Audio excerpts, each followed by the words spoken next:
Ce programme est financé par les amis et partenaires du ministère de Joyce Meyer. Vous savez, Dieu ne travaille pas en vous sur tout à la fois. Il travaille en nous au moment opportun et il continue, et il continue, et il continue jusqu'à ce qu'éventuellement, nous y sommes.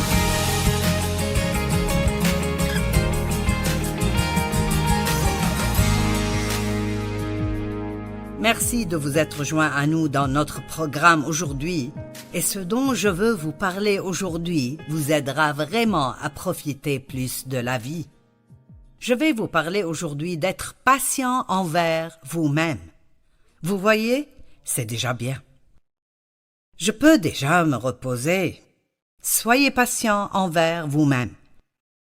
Vous savez, la Bible dit que nous devons travailler notre salut. Non pas travailler pour notre salut, parce que le salut est un don gratuit qui nous est donné par la grâce de Dieu, que nous recevons par la foi. Nous ne pouvons pas nous sauver nous-mêmes, nous ne pouvons rien faire pour être assez bons pour mériter ce que Jésus a fait pour nous. C'est un cadeau, nous le recevons par la foi.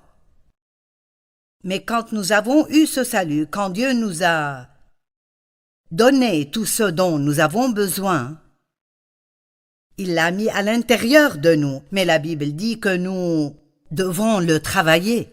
Travaillez votre salut. Pas par vos propres forces, car c'est Dieu qui tout ce temps travaille en vous. Donc il parle de la maturité spirituelle ou de la croissance. Tout comme nos enfants grandissent, nous étions tous enfants, mais nous devions grandir, donc nous grandissons et mûrissons spirituellement. Philippiens 2, 12 et 13. Mes chers amis, vous avez toujours été obéissants, non seulement quand je suis présent, mais bien plus maintenant que je suis absent. Faites donc fructifier votre salut avec toute la crainte qui s'impose.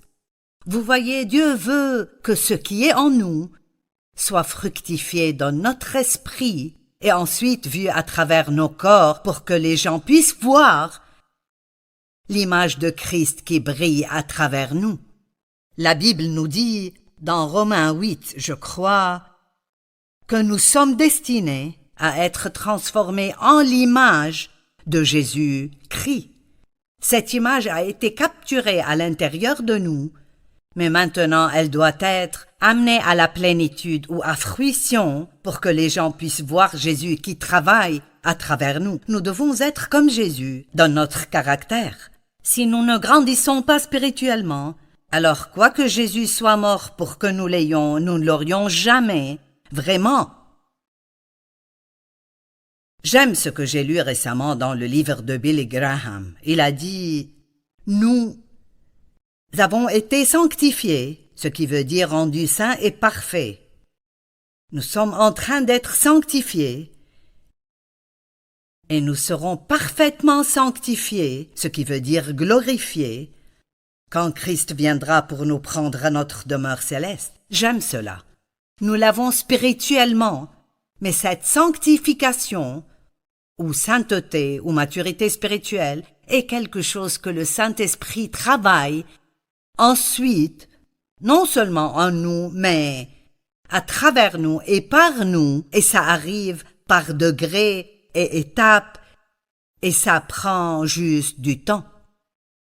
Et donc vous profiterez de la vie beaucoup plus si vous apprenez à être patient envers vous-même pendant que vous grandissez de gloire en gloire. Donc j'encourage toujours les gens. Vous êtes dans la gloire maintenant. Mais ce n'est peut-être pas la même gloire où se trouve quelqu'un d'autre. Ils peuvent ne pas être aussi avancés ou ils vous ont peut-être devancé dans leur maturité. Mais nous ne devons pas penser à où en sont d'autres personnes. Nous devons seulement laisser Dieu s'occuper de nous et comprenez ceci. Être patient envers nous-mêmes. Vous ne profiterez pas de votre aventure avec Dieu. Oui, j'ai dit une aventure. C'est comme les petits enfants. Vous montez en voiture et vous faites un long trajet. Est-ce qu'on y est? Est-ce qu'on y est? Est-ce qu'on y est? Et nous sommes comme ça avec Dieu. Nous voulons toujours que les choses aillent plus vite qu'elles ne le font. Faites donc fructifier votre salut avec toute la crainte qui s'impose, pas par votre propre force, car c'est Dieu lui-même qui agit en vous. Donc, ce que nous essayons de faire est de coopérer avec le travail que le Saint-Esprit essaye de faire en nous, et la Bible utilise le mot « céder » assez souvent.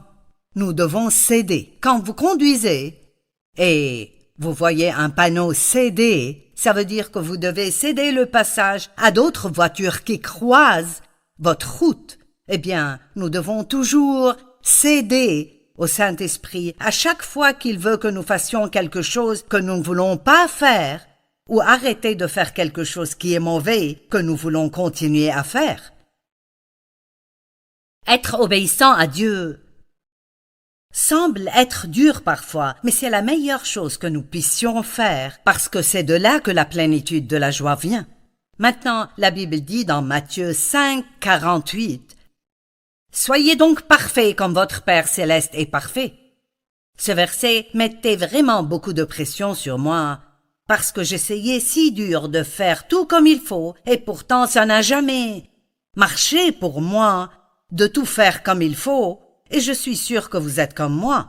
Quand nous tombons amoureux de Jésus, nous voulons faire les choses comme il faut, et parfois plus nous essayons de faire ce qui est bon, plus nous finissons par faire ce qui est mauvais, et je ne comprenais vraiment pas ce qui n'allait pas. Eh bien, d'un côté, j'essayais de le faire moi-même au lieu de demander à Dieu de m'aider.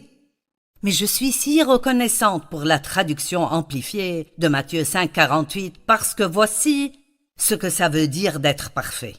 Donc vous devez être parfait. Et écoutez, croître dans la maturité complète de la piété dans votre pensée et votre caractère, et donc atteindre la bonne mesure de vertu et d'intégrité comme votre Père céleste est parfait. Donc, soyez parfaits, continuez à grandir en Dieu et à coopérer avec le Saint-Esprit, et petit à petit, de gloire en gloire, il y aura des changements que le Saint-Esprit fera en vous, et chacun de ces changements vous aidera à être plus en accord, plus conforme à l'image de Jésus-Christ. Maintenant, j'aime utiliser cet exemple parfois, et c'est un exemple pathétique, mais nous allons dire que ce moule représente Jésus. Nous devons être façonnés à l'image de Christ. Eh bien, la parole de Dieu dit que si quelqu'un est en Christ, il est une nouvelle créature. Les choses anciennes sont passées et toutes choses sont devenues nouvelles. Donc, nous sommes comme une nouvelle argile spirituelle. En d'autres termes, toutes les choses anciennes sont passées et Dieu a une nouvelle toile qu'il commence et il veut faire un travail parfait à l'intérieur de nous. En tant que croyants en Dieu, vous avez tous les fruits de l'Esprit en vous. Vous avez été rendus justes devant Dieu à travers Christ. Vous avez un cœur parfait envers Dieu, mais votre comportement n'est pas encore parfait. Donc ce travail du Saint-Esprit doit être accompli en vous, et cela ne vous rendra vraiment pas à l'aise. En fait, beaucoup de cela ne vous mettra pas à l'aise, et combien nous serons gênés dépend vraiment de combien nous sommes têtus ou de combien nous cédons rapidement. Nous allons dire que ceci est nous spirituellement, et il y a un processus de moulage. Il est écrit que nous sommes destinés à être façonnés selon l'image de Jésus-Christ. Si cette argile ressentait quelque chose, je suis sûre que maintenant elle dirait « Cela n'est vraiment pas confortable, arrête, arrête !» Mais Dieu ne peut pas s'arrêter. Il doit travailler pour que nous puissions devenir ce qu'il veut que nous soyons. Donc maintenant, je n'ai toujours pas exactement la bonne forme. Je dois continuer ceci juste un peu. J'y arrive presque. D'accord, maintenant. Wow! Maintenant, je peux être façonné selon l'image de Jésus. Mais, qu'est-ce qui arrivera là? Eh bien, je trouverai qu'il y a trop de moi pour prendre l'image de Christ. Donc, certaines choses devraient partir. Peut-être que je parle un peu trop de choses dont je ne devrais pas parler. Donc, Dieu doit travailler en moi, et cette partie de moi doit partir. Peut-être que mes pensées ne sont pas ce qu'elles devraient être, et elles me nuisent plus que je ne pourrais imaginer. Donc Dieu commence à travailler en moi concernant mes pensées, et cela doit partir. Ou peut-être que je suis pleine d'apitoiement sur soi et je perds des journées à m'apitoyer sur moi-même, et c'est la chose suivante sur laquelle Dieu travaille en moi. Vous savez, Dieu ne travaille pas en vous sur tout à la fois. Il travaille en nous au moment opportun et il continue, et il continue, et il continue jusqu'à ce qu'éventuellement, nous y sommes. Et vous savez, il faut une vie entière pour parfaire cela. Mais nous n'avons rien de mieux à faire que de travailler avec Dieu, de coopérer avec le Saint-Esprit pour être tout ce que Dieu veut que nous soyons. N'est-ce pas bon maintenant? Qui voudrait être tout ce que Dieu veut qu'il soit et est prêt à prendre sa croix et le suivre? Prendre votre croix ne veut pas dire que vous allez avoir toutes sortes de choses tragiques qui arriveront dans votre vie. Je crois que prendre la croix est d'être prêt à vivre une vie désintéressée qui n'est pas centrée sur nous, mais qui est centrée sur la volonté de Dieu. Ne soyez pas têtus, cédez. Soyez de l'argile qui est souple et malléable. Vous êtes une nouvelle créature. J'ai amené de la nouvelle argile parce que je ne voulais pas commencer avec de l'argile vieille, dure et sèche. Si quelqu'un est en Christ, il est une nouvelle créature. Il est une nouvelle argile spirituelle. Tout ce dont il a besoin, il l'a. Il a juste besoin de laisser le Saint-Esprit travailler en lui et se débarrasser de choses qui ne feront que lui nuire, mais il ne sait pas encore que c'est là ce qui arrivera. Maintenant, j'ai une caméra Polaroid ici. Donc, vous savez comment ces trucs fonctionnent. Disons que je prendrai une photo d'Amanda là-bas. Elle est derrière la caméra. Vous ne pouvez pas la voir, mais je peux la voir. Donc, je vais... Maintenant, j'ai pris Amanda en photo, mais ça prendra près de 10 minutes d'exposition à la lumière avant que je ne voie cette image. L'image de Christ a été prise à l'intérieur de vous, mais ça prendra plus que 10 minutes. Il faudra des années pour qu'on voie l'image complète de Christ à travers vous. Si je me mettais là pendant 10 minutes et je regardais ceci graduellement, très graduellement, je verrais quelque chose. Et au début, je dirais, qu'est-ce que c'est? Ça ne ressemble à rien du tout. Mais ultimement, j'aurai une photo d'Amanda et quand elle apparaîtra, je vous la montrerai. Maintenant, voici une caméra normale. Beaucoup de personnes utilisent toujours celle-ci, les gens les utilisaient avant. Et j'ai fait quelque chose avec, elle fait du bruit maintenant. Donc, avec ce genre de caméra, vous n'aurez pas de résultat aussi rapidement que nous l'avons eu avec la caméra Polaroid. C'est un modèle plus nouveau, mais avec les caméras anciennes, vous preniez votre photo, l'obturateur s'ouvrait assez longtemps pour que la lumière entre. Quand la lumière entre dans votre vie, vous obtenez cet aperçu, cette image de ce que vous pourriez être en Christ. Mais après, ce film doit passer par un processus encore plus long et il doit être pris dans une chambre noire. N'est-ce pas intéressant que l'image se développe entièrement dans une chambre noire avant que quiconque ne puisse en fait voir ce qu'elle est? Certains d'entre vous n'aimeraient pas cela, mais cette chambre noire représente les choses difficiles que nous traversons, que nous ne comprenons pas et que nous n'aimons pas et nous ne voulons pas. Elles nous déroutent et nous ne les comprenons pas, mais c'est dans ces moments les plus difficiles que nous grandissons vraiment dans notre marche avec Dieu. La patience.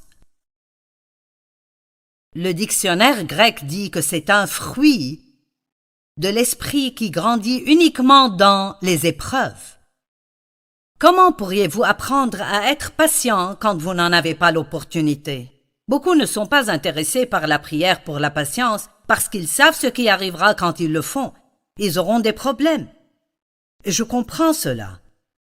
J'ai prié pendant des années pour que Dieu me rende patiente et je sentais que rien n'arrivait.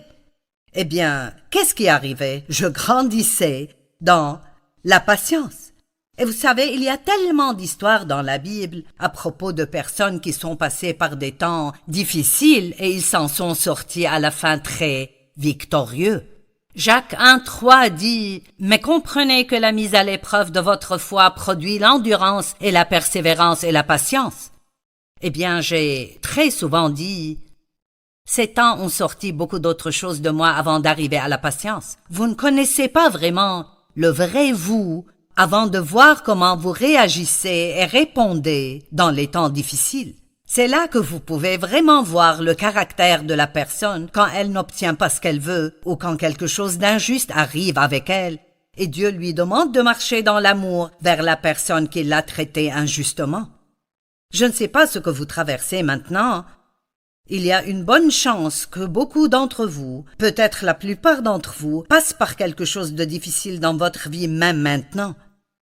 Et je veux vous encourager, pendant ces temps, pas quand ils sont terminés et vos problèmes sont tous réglés, mais pendant ces temps, de laisser les gens voir Christ qui brille à travers vous. À chaque fois que vous êtes dans un endroit obscur, quelque chose de merveilleux arrive si vous n'abandonnez pas votre foi. Dans Daniel, il est écrit qu'il y avait 3 hommes, Shadrach, Meshach et Abednego, ils étaient des amis de Daniel, qui ont été jetés dans la fournaise ardente de l'affliction, parce qu'ils ont refusé de se prosterner et d'adorer le roi. Ils étaient déterminés d'adorer Dieu et Dieu seul. Et à cause de cela, il y a eu un ordre furieux de les jeter dans la fournaise. Ils ont pris la bonne décision, et le roi s'est tellement énervé qu'il a dit « Chauffez la fournaise 7 fois plus que d'habitude ». Maintenant, vous savez quoi? C'est vraiment un défi quand vous faites ce qui est juste, et il vous semble que vous obtenez un résultat mauvais. Peut-être que vous commencez juste à donner de vos finances à l'œuvre du Seigneur, et il vous semble que, tout d'un coup, vous n'avez rien d'autre qu'un problème financier après l'autre. Eh bien, cela pourrait être un test pour voir si vous donnez juste pour obtenir quelque chose d'autre ou parce que vous aimez vraiment Dieu et vous voulez voir son évangile être prêché. Donc, si vous persévérez et vous continuez à semer et à donner ce que Dieu vous dit de donner, vous récolterez au bon moment si vous n'arrêtez pas et vous n'abandonnez pas. Vous savez, nous ne sommes pas arrivés au problème que nous avons et nous n'avons pas détruit nos vies avec une seule erreur et nous n'en sortirons pas avec une seule bonne décision. Nous devons continuer dans la parole de Dieu et nous devons continuer à faire ce qui est bon et continuer à le faire et éventuellement, waouh! Tout d'un coup, nous ne sommes plus la personne que nous étions avant. Nous avons appris comment nous comporter comme Jésus se comporte. Eh bien, comme nous lisons ces versets, il est écrit « Ces 3 hommes furent ligotés, tout habillés et jetés dans la fournaise ardente. » Maintenant, ils étaient ligotés quand ils ont été jetés dans la fournaise. Et ces 3 hommes tombèrent liés au milieu de la fournaise.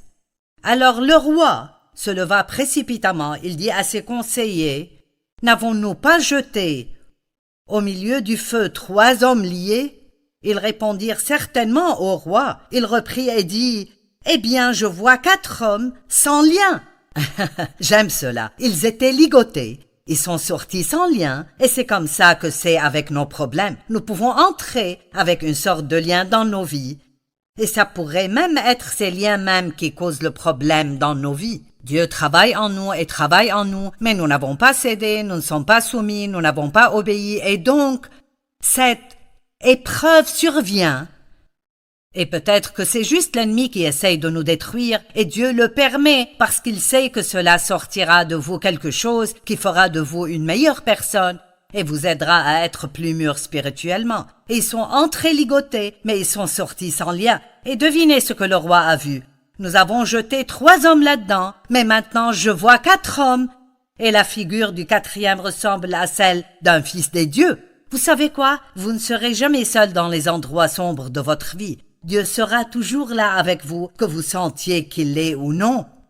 Et pour ceux d'entre vous qui souffrent maintenant, comme vous me regardez, vous avez peut-être des larmes qui coulent de vos yeux, mais laissez-moi vous dire que Jésus est avec vous en ce moment, et il a un plan pour amener quelque chose de bien de cette situation. Je veux que vous compreniez cela aujourd'hui.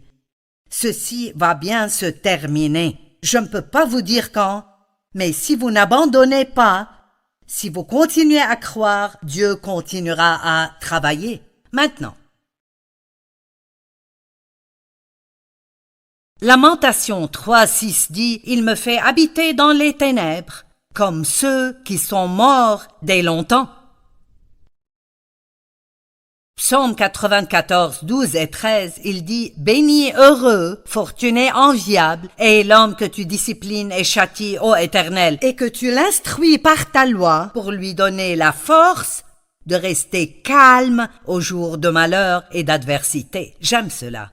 C'est comme s'il disait « Vous passerez par des choses que vous n'aimez pas et passerez par des choses que vous n'aimez pas jusqu'à ce que vous appreniez à être calme durant ces temps. » Dieu veut que nous soyons si spirituellement mûrs que nous ne nous comportons pas différemment quand nous passons par des temps difficiles que quand tout va pour le mieux dans nos vies. On appelle ça la stabilité.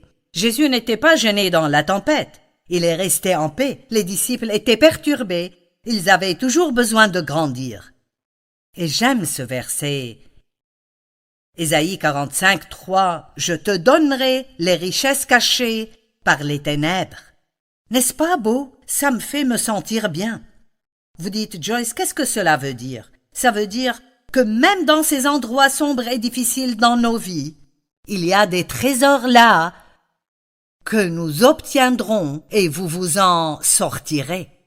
Ce que vous traversez maintenant n'est pas la fin, ça pourrait être le commencement même de quelque chose de plus merveilleux que vous ne puissiez même l'imaginer.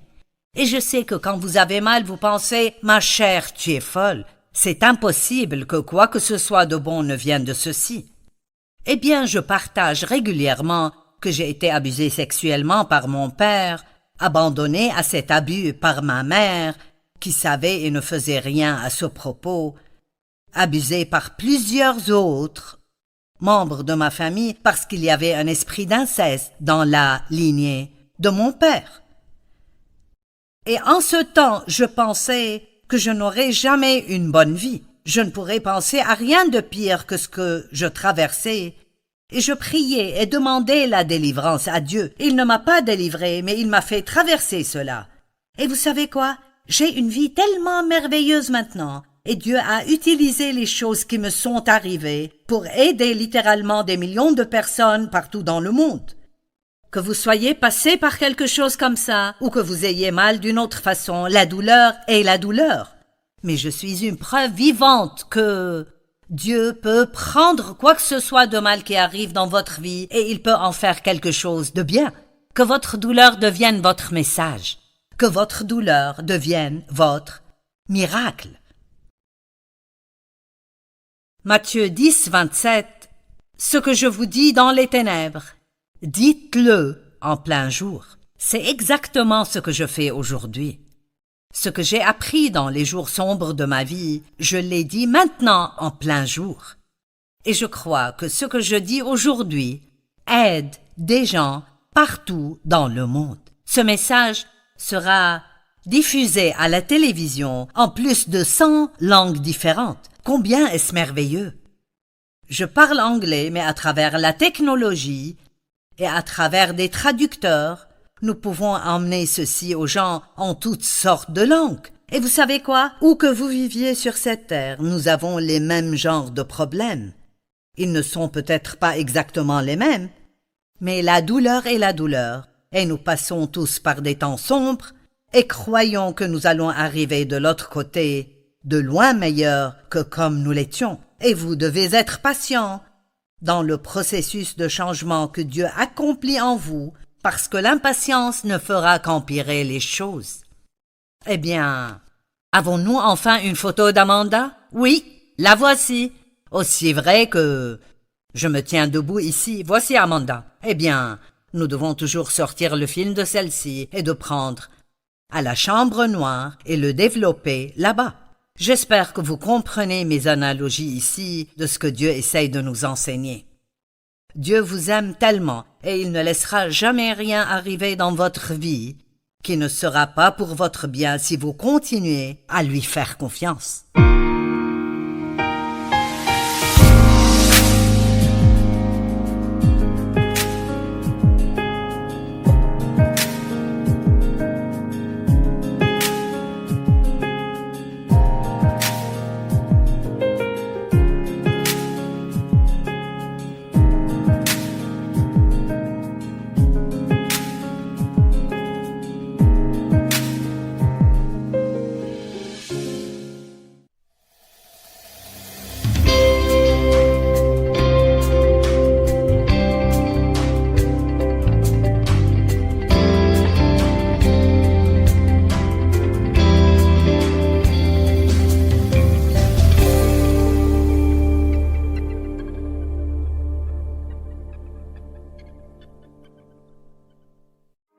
Ce programme est financé par les amis et partenaires du ministère de Joyce Meyer.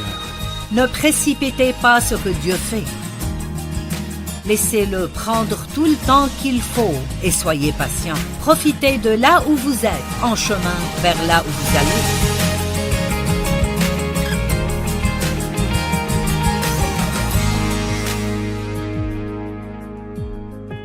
Merci de vous être joints à moi aujourd'hui dans notre programme.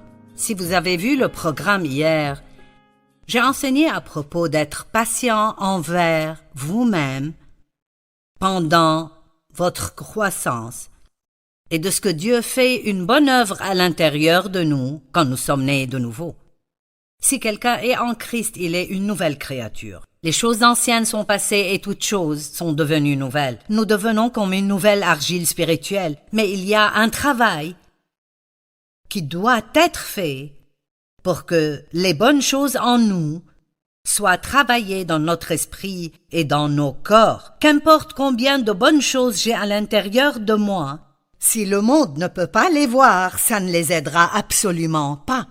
Donc notre comportement, comprenez cela, notre comportement est très important. C'est merveilleux de dire que vous avez un bon cœur ou que mon cœur était juste. Et c'est bien. Je ne méprise pas cela, mais nous devons aller au-delà de juste avoir un bon cœur pour avoir aussi une bonne attitude. Et cela est un processus. Ça prendra du temps. Et pendant que vous grandissez, vous pouvez profiter de là où vous êtes dans votre cheminement. Vous devez célébrer le progrès que vous avez fait et ne pas juste vous concentrer sur combien vous devez aller loin. Jésus a dit, quand il a quitté cette terre, qu'il enverrait le Saint-Esprit, et il a dit, « Il vous est avantageux que je m'en aille, car si je ne m'en vais pas, je ne pourrai pas envoyer le Saint-Esprit. » Eh bien, comment pourrait-ce être plus avantageux pour nous d'être sans Jésus? Eh bien, il était dans un corps humain, et ne pouvait être qu'à un endroit à la fois. Mais le Saint-Esprit est esprit, et il peut vivre dans chacun de nous et travailler en chacun de nous, et cela en même temps. Je vais juste dire que je crois qu'il y a au moins 1 million de personnes qui regardent le programme télé aujourd'hui. Et vous savez, vous êtes tous dans un endroit différent. Certains d'entre vous n'ont même pas encore accepté Jésus comme votre sauveur. D'autres sont comme de petits bébés chrétiens, vous êtes juste récemment nés de nouveau. D'autres marchent avec Dieu depuis beaucoup d'années, et vous êtes peut-être très mûrs spirituellement, donc il y a des gens tout au long du chemin qui ont des circonstances différentes. Et vous tous entendrez ce que je dis, mais vous l'entendrez différemment dépendant d'où vous êtes dans le Seigneur. Et l'une des choses que je veux vous dire dès maintenant est qu'il n'y a pas de succès instantané. Tout le monde veut commencer quelque chose et être un succès et que tout soit bon et magnifique tout d'un coup. Nous voulons tous tout avoir instantanément, du pudding instantané, un film développé instantanément, du café instantané, tout instantané. Mais vous ne pouvez pas avoir de maturité spirituelle instantanée. Vous avez le four à micro-ondes aujourd'hui, ce qui prenait peut-être des heures pour être fait dans le four peut être fait très rapidement au micro-ondes. Mais il n'y a pas de maturité spirituelle instantanée.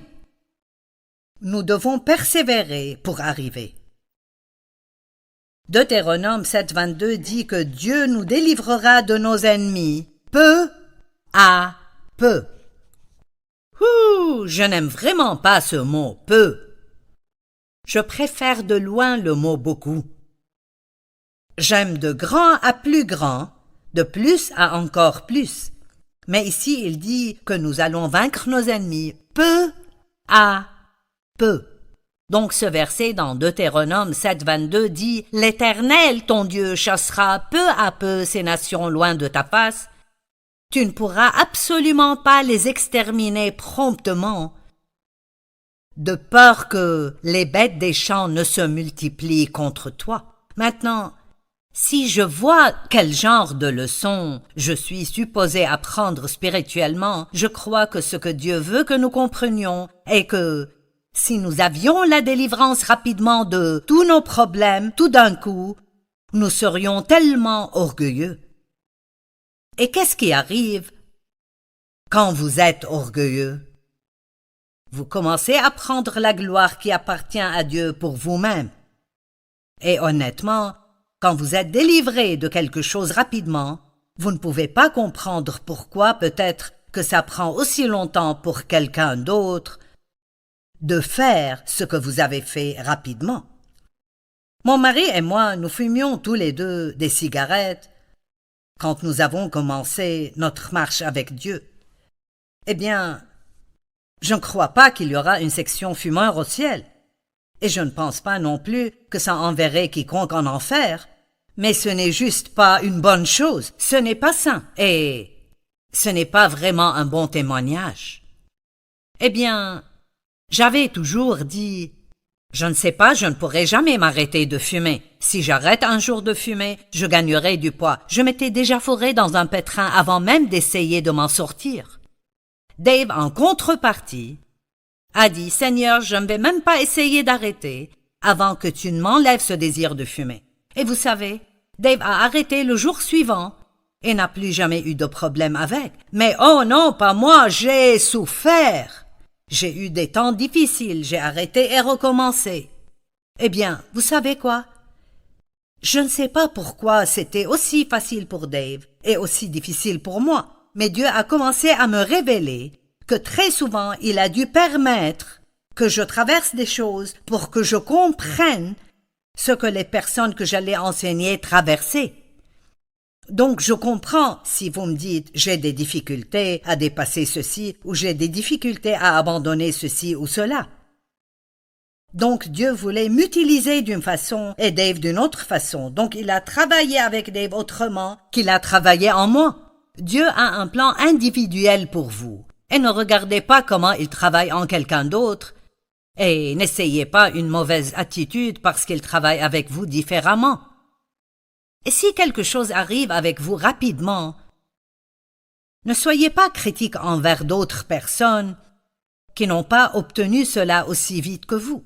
Dieu doit nous délivrer peu à peu pour nous garder humbles. La transformation prend du temps. Le mot transformation en grec est à l'origine le même mot, c'est le mot métamorphosie, duquel nous obtenons notre mot métamorphose. Et c'est ce dont on parle quand on parle de la chenille, un ver de terre, une petite chenille qui rampe dans l'herbe et qui devient un magnifique, merveilleux, unique papillon. Je ne pense pas qu'il y ait une meilleure analogie de ce qui arrive à la personne qui vient à Christ en tant que petite chenille avec son péché et éventuellement elle est transformée en l'image de Jésus-Christ. Ce qui est intéressant dans cette métamorphose, c'est que cette chenille qui rampe par terre, quand le temps vient pour que ce changement arrive, et peut-être que certains d'entre vous disent « Je sais que j'ai besoin de changer et je ne sais pas comment ». Peut-être que vous devez donner votre vie à Christ. Ou peut-être que vous avez abandonné votre vie à Christ, mais il y a beaucoup de choses dans votre vie que vous n'avez pas encore abandonnées. Vous l'avez accepté comme sauveur, mais vous n'avez pas fait de lui votre Seigneur. Il y a des domaines dans votre vie qu'il ne peut pas remplir parce qu'ils sont toujours pleins de vous. Donc je crois que tous ceux qui regardent aujourd'hui, j'espère que Dieu vous montrera quelque chose qui vous aidera à grandir spirituellement dans un domaine de votre vie. La chenille, ultimement, quand elle sait que c'est le moment de changer, elle rampe sur un arbre et se met sur une branche. Et d'habitude, c'est à l'arrière de la branche, et elle tisse un cocon autour d'elle-même et s'attache à la branche. Et ensuite, juste, il semble, si vous la regardez, que rien n'arrive. Est-ce que vous ressentez cela? Vous dites, « Mon Dieu, rien n'arrive dans ma vie. J'ai prié. J'ai rampé sur ma branche. J'attends que Dieu fasse quelque chose et rien n'arrive. » Mais si vous pouviez voir dans ce cocon, vous verriez que beaucoup de choses arrivent. Dieu a quelque chose qu'il a préparé pour vous, mais il doit vous préparer pour ce qu'il a préparé. Dieu a de grandes choses que vous devez faire dans la vie, mais vous n'êtes pas encore vraiment prêt. Ce qu'il a pour vous est prêt, mais vous n'êtes pas prêt. Invitez Dieu à faire dans votre vie ce qu'il veut faire et demandez-lui chaque jour de coopérer avec lui au lieu de combattre contre lui. « Oh Dieu, aide-moi à coopérer avec le travail que tu veux faire en moi. » J'ai même prié des choses comme « Dieu, s'il le faut, lie-moi à ton autel pour que je ne puisse pas m'éloigner de toi, qu'importe combien je voudrais m'enfuir. » Et il est dit que cette chenille se transforme complètement en liquide, ce qui est semblable à ce qui doit arriver avec nous parfois. Nous devons juste nous transformer en tout ce que tu veux, Dieu. Et ensuite, ce papillon commence à se développer. J'ai entendu une histoire à propos d'un homme qui a vu ce papillon se débattre dans le cocon pour essayer de sortir. Si vous le regardez passer par tout le processus, vous pouvez voir la difficulté comme il essaye de sortir du cocon. Et il a aidé le papillon, c'est ce qu'il a pensé, en ouvrant le cocon avant qu'il ne soit prêt. Allez, je veux que vous compreniez ceci. Et vous savez quoi? Le papillon est mort. Ne précipitez pas ce que Dieu fait. Laissez-le prendre tout le temps qu'il faut et soyez patient. Profitez de là où vous êtes, en chemin vers là où vous allez. Et ces jours où vous êtes très découragé, rappelez-vous que même si vous ne le voyez pas, vous ne voyez aucun signe de cela. Dieu est en train de faire un travail en vous. Philippiens 1,6 dit que celui qui a commencé en vous son œuvre la poursuivra jusqu'à son achèvement. Il y a une histoire dans la Bible sur la transformation. Nous l'appelons l'histoire du fils prodigue. Mais regardons cette histoire aujourd'hui. Jésus dit, un homme avait 2 fils. Luc 15, en commençant au verset 11. Le plus jeune dit à son père, « Mon père, donne-moi ma part de l'héritage. » Et le père fit le partage de ses biens entre ses 2 fils. Maintenant, le fait même que ce garçon ait demandé sa part de l'héritage avant qu'il ne soit temps montre de l'immaturité.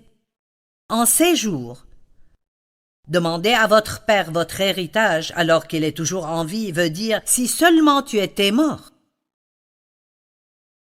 Nous sommes si pressés d'obtenir des choses que nous ne sommes pas encore prêts à avoir. Tellement d'entre nous pensent que nous sommes prêts pour ceci, nous sommes prêts pour cela. Mais vous savez, vous êtes prêts quand Dieu dit que vous êtes prêts. Et quand il dit que vous êtes prêts, quand il voit que vous êtes prêts, il ouvrira les bonnes portes pour vous au bon moment. Et vous pourrez être un vrai succès, pas quelqu'un qui a eu un mauvais commencement et finit par être disqualifié. Quelques jours plus tard, le cadet vendit tout ce qu'il avait reçu et s'en alla dans un pays lointain. Là, il gaspilla sa fortune en menant grande vie. Eh bien, cela prouve où il était spirituellement. Quand il eut tout dépensé, une grande famine survint dans ce pays-là et il manqua du nécessaire. Alors il alla se faire embaucher par l'un des propriétaires de la contrée. Celui-ci l'envoya dans les champs garder les porcs. Eh bien, et il a eu très faim. Il est écrit, il aurait bien voulu apaiser sa faim avec les caroupes que mangeaient les bêtes. Ça alors, nous sommes allés de ce jeune homme qui vit dans un merveilleux domaine avec son père qu'il aimait beaucoup. Et je suis sûre qu'il y avait beaucoup de joie. Et il avait une grande vie. Mais comme il voulait ce qu'il ne devait pas avoir avant qu'il ne soit temps de l'avoir, maintenant nous le voyons prêt à manger avec les cochons. Quand il est revenu à lui, et Dieu merci, nous pouvons toujours revenir à nous-mêmes, n'est-ce pas bien? Peut-être que quelqu'un maintenant reviendra à lui-même et dira « Qu'est-ce que je fais ?» Peut-être que vous êtes l'une des personnes qui font quelque chose de semblable à manger avec les cochons. Et il est écrit, étant rentré en lui-même, il se dit, tous les ouvriers de mon père peuvent manger autant qu'ils veulent, alors que je suis ici à mourir de faim. J'irai trouver mon père. N'est-ce pas une bonne nouvelle que vous pouvez toujours retourner vers Dieu? Il vous attend, il veut que vous reveniez. Si vous vous êtes éloigné de lui, si vous serviez Dieu, mais vous avez choisi une vie de péché de nouveau, le diable essaiera de vous dire que Dieu ne vous reprendra jamais, mais il est un menteur, et Dieu attend que vous reveniez à lui. Il a dit, je lui dirai, mon père, j'ai péché contre Dieu et contre toi. Je ne mérite plus d'être considéré comme ton fils. Accepte-moi comme l'un de tes ouvriers. Il a été transformé de l'orgueil à l'humilité. C'est ce qu'un voyage qui a fini, comme le sien a fini, à vouloir manger avec les porcs, vous fera aussi. C'est ce que le temps dans un endroit sombre fera pour vous. Je te donnerai les richesses cachées par les ténèbres. Ce garçon était dans un endroit très sombre, mais ça a eu un résultat magnifique parce qu'il y est allé dans l'orgueil et est revenu dans l'humilité. L'humilité est une chose merveilleuse. Humiliez-vous sous la puissante main de Dieu afin qu'il vous élève au temps convenable. Quelqu'un a besoin d'entendre cela. Humiliez-vous sous la puissante main de Dieu afin qu'il vous élève au temps convenable. Arrêtez d'essayer de faire arriver des choses vous-même et priez à ce propos et attendez le temps parfait de Dieu dans votre vie. Il se leva pour se rendre chez son père. Comme il se trouvait encore à une bonne distance, son père l'aperçut et fut pris d'une profonde pitié pour lui, et il courut vers son fils. Maintenant, ce qui est merveilleux dans cette histoire est que dans cette culture, les hommes âgés ne couraient pas. C'était considéré comme étant une chose inappropriée. Mais le père était si heureux qu'il se moquait de ce que quiconque penserait. Il a couru vers son fils. Et si vous pensez même à vous tourner dans la direction de Dieu aujourd'hui, il est si heureux qu'il vous attend déjà avec les bras grands ouverts. Il court vers vous et tout ce que vous devez faire est de faire un pas dans la bonne direction. Il y a un numéro sur votre écran.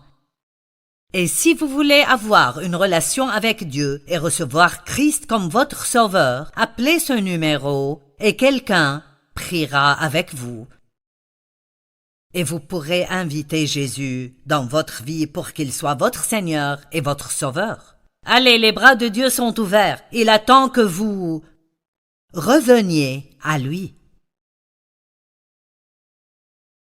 Mon Père, j'ai péché contre Dieu et contre toi.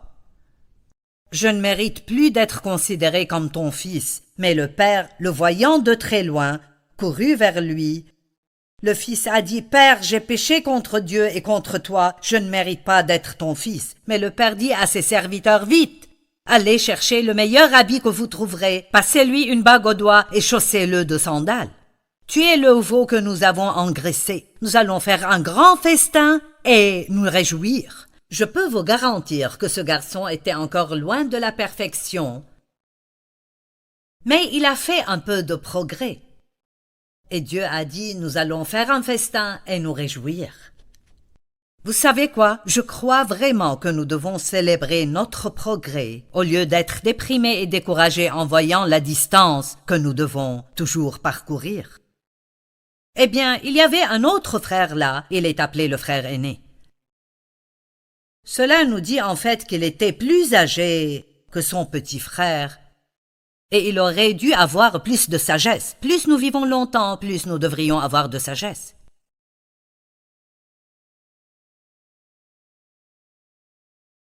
Il entendit de la musique et ça l'a contrarié.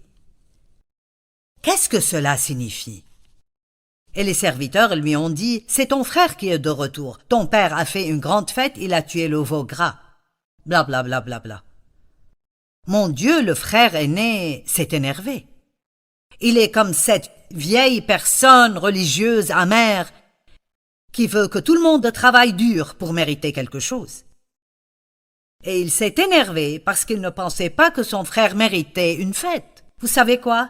Dieu fera des choses pour vous que vous ne méritez pas. Vous méritez le châtiment, il vous donne la miséricorde si vous la lui demandez. Donc le père l'a supplié de venir à la fête, mais il est écrit qu'il refusa d'entrer. Certains d'entre vous, à cause de mauvaises attitudes, il y a une fête qui arrive à laquelle Dieu vous a invité, mais vous restez à l'extérieur et vous dites « je n'entrerai pas » parce que peut-être qu'il y a quelqu'un à la fête et vous pensez qu'il ne mérite pas d'être là. Ne jugez pas les autres aussi rapidement. Quand Dieu bénit quelqu'un et vous ne pensez pas qu'il le mérite, vous n'avez aucune idée de ce qui arrive dans la vie de cette personne et vous devez être prêt à accepter ce que Dieu fait, pas ce que vous pensez qu'il devrait faire. Et alors il a commencé à se plaindre à son père. « J'ai fait ceci et cela, et ce fils que tu as a dépensé tout ton argent avec des prostituées et blablabla, et tu ne m'as jamais fait une fête. » J'aime ceci, le père lui dit. « Mon fils, tu es constamment avec moi et tous mes biens sont à toi.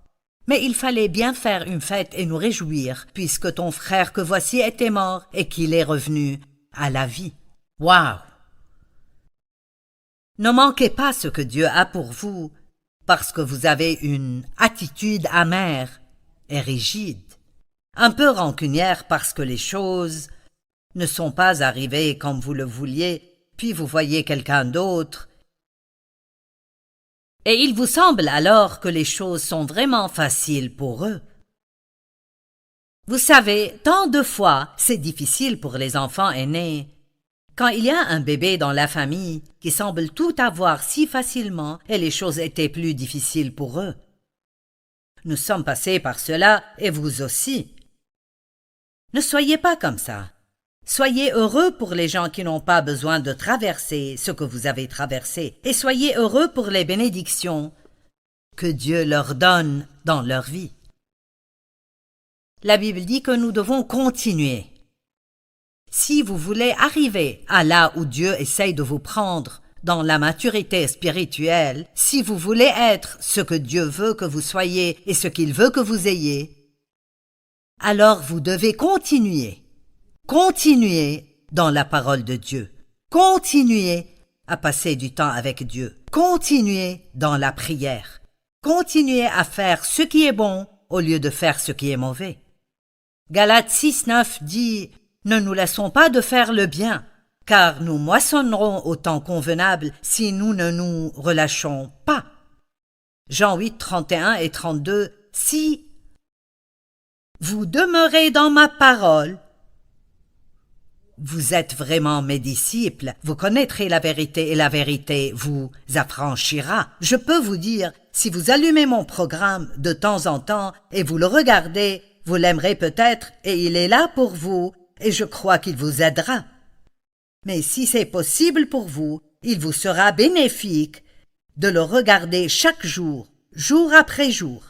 Et si vous lisez la Bible de temps en temps, quand vous êtes désespéré, eh bien, c'est bien, mais vous n'aurez pas autant de temps désespéré si vous demeurez dans la parole de Dieu. Et une autre chose dans laquelle la Bible dit que nous devons marcher est de marcher dans l'amour de Dieu. En d'autres termes, tout le temps, rappelez-vous que Dieu vous aime. Vous savez quoi? Si vous voulez grandir en Dieu, vous devrez réexaminer vos priorités. Cherchez premièrement le royaume et la justice de Dieu, et toutes ces choses vous seront données par-dessus. Réorganisez les choses dans votre vie pour avoir beaucoup de temps pour Dieu, beaucoup de temps pour étudier la parole, du temps pour prier, du temps avec Dieu, du temps pour faire des choses pour d'autres personnes. Dieu a un merveilleux avenir planifié pour vous, et il veut que vous soyez complètement transformés en l'image de Christ. Le Saint-Esprit travaille en vous, et vous devez être patient et le laisser agir.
khắp phương trời vẫn nhớ tới quê hương. Người về đây thăm làng trù quê mẹ và làng sen quê cha, xúc động bồi hồi người rơi giọt lệ, thương mái nhà tranh thương đất mẹ nghèo. Đi suốt một đời mới được thăm quê hương, gặp lại tiếng thói mẹ ngồi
Thank you.